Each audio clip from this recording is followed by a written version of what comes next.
ሰላም እንዴት ናችሁ? ከዚህ በፊት ሙሐመድን ታፍሩበታላችሁ ባልኩት ላይ ክፍል 1 እና ክፍል 2 ከራሳቸው አንደበት እንደሚያፍሩበት የተናገሩትን አስለምጫችኋለሁ። ዛሬም እንደተለመደው ክፍል 3 የምንቀጥል ይሆናል። ከራሳቸው አንደበት እንደሚያፍሩበት ክፍል 3ን ተጋበዙልኝ። አሁን ያሉት እኔ ስም መጥቀስ ስለማልፈልግ ነው። ድሮ የሞቱት አሉ አይደል? ኦልሬዲ ሞተዋል። አሁን ያሉትን ጥራቸውና አንዱን ሼክ ሄደህ አንቱ ሼክ ባላቸው የ6 ዓመት ህፃን ልጅ ማግባት ሱና ነው፣ ለምንድን ነው የማያገቡት ብለህ ጠይቃቸው። አግኝተኛል ፖይንቴ። የ6 ዓመት ህፃን ልጅ ሴት ልጅ ማግባት ሱና ነው እኮ፣ ይሄንን ሱና ተረሳ። ስለ ሲዋክ አይደል እንዴ ሰውን የምታደነቁሩት?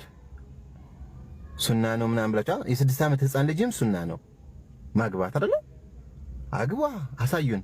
መሻይኾቹ ይዳዳሩ። ልጆች ካሏቸው የ50 ምናምን አባት ሴት ልጁ የ6 ዓመት ሴት ልጁ ለ50 ምናምን አባት ይዳረው።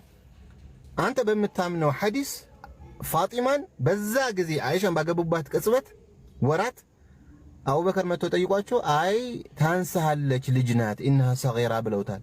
ጠይቃቸው፣ እቺ እንደዚህ የሚላለው ይብለህ፣ አዎ ኢንሃ ሰጊራ ትንሽ ናት፣ አንተ ታረጅባታለህ ማለት ነው ቃል በቃል። ዑመር ጠይቆ እንደዛ ብሎ መለሱት። አሊ በ26 ዓመት ነው ምናምን አገባት፣ እሷ የ19 ነበረች። የ19 ዓመት ሆና ፋጢማ ለ50 ዓመቱ አቡበከር እምቢ ካሉት፣ ለ40 ዓመቱ ዑመር እምቢ ካሉት፣ ከዛ ለ26 ዓመቱ ለአሊ ዳሩት ማለት ለራሳቸው ሲሆን በዛ ወር የ6 ዓመት ህፃን ልጅ አገቡ። በዛን ጊዜ እድሜያቸው ትልቅ ነው። ትንሽ አታፍርም እንዲህ ብለህ ስታወር? በዛን ጊዜ እድሜያቸው ትልቅ ምናምን ትላለህ። የ19 የ18 ወይም የ20 ዓመት ፋጢማን ለአቡበከር አልደርልህም ታንሳለች ብለውታል እያልኩ አይደል እንዴ? አንተ በምታምንበት ዘገባ ነሳኢ ላይ ያለ ይኸው፣ ሱነን ነሳኢ ላይ ያለ ይኸው። ኦኬ፣ የአይሻ 6 ዓመት ከፋጢማ 19 ዓመት ትበልጣለች ፊዚካሊ ነው እያልክ ያለው? ምን አይነት ምግብ ነበር የምትበላው አይሻ? የሸራተን ኬክ ነበር የምትበላው? ሰውነቷ ግዝፍዝፍ ያለው እንዴት ነው የተረዳኸው? እንትኑ ይሄ ይወደቅ ማብራሪያ አታምጡ። እንደዚህ አይነት ሌላ ከሙስሊም ውጭ ያለው አካል ሲሰማችሁ ያፍርባቸዋል።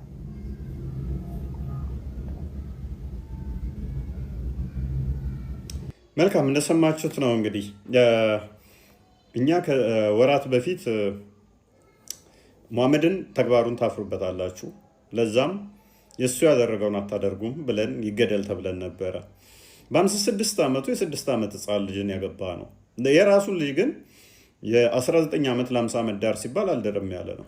እንዲሁም የ19 ዓመት ሆና 46 ዓመት አካባቢ ለሆነው ለ40 ዓመት ሰው አልደረም ያለ ነው። ለ40 ዓመት ያልደረም ያለ 19 ዓመትን ልጅ እሱ ግን የ6 ዓመት በ56 ዓመቱ ያገባል። ይህን ሮል ሞዴል አድርጋችሁ ተከተሉ የሚሉን እና ለምንድን ነው እሱ ኡስታዞቹ ሼኮቹ የ56 ዓመት ሽማግሌ ለሆነ የ6 ዓመት ህፃን ልጃቸውን የማይደሩት? እነሱስ በ56 ዓመታቸው ገና ሸንጉሊት የምትጫወትን የ6 ዓመት ህፃን ልጅ ያገባሉ ወይ? ይህንን ማያደርጉ ከሆነ ይሄ እንዳይደረግ የሚከለክሉ ከሆነ እውነት ነው በነቢያችሁ አስተምሮ ታፍራላችሁ። ማታፍሩ ከሆነ ሱናው የምትከተሉ ከሆነ የ6 ዓመት ህፃን ልጃችሁን ለ56 ዓመት ሽማግሌ ልደሩ ይገባል። እናንተም ልታገቡ ይገባል። በእርግጥ አታደርጉትም። ታፍራላችሁ፣ ትሸማቀቃላችሁ። በነቢያችሁም ድርጊት ህግም ይጠይቃችኋል። እኛም ያልነው ይሄንን ነው። ትንቢታችን እንደዚህ ሆኖ ነው ሐዲሳቶቻችሁን አንቀበልም እስክትሉ እያደረስናችሁ ነው። ነቢያችሁን አስተምሮ እንድክዱ እያደረግናችሁ ነው። ምክንያቱም ጤናማ ስላልሆነ ይሄን እውነት ተቀበሉት። ነቢያችሁ ያደረገው ትክክል አይደለም።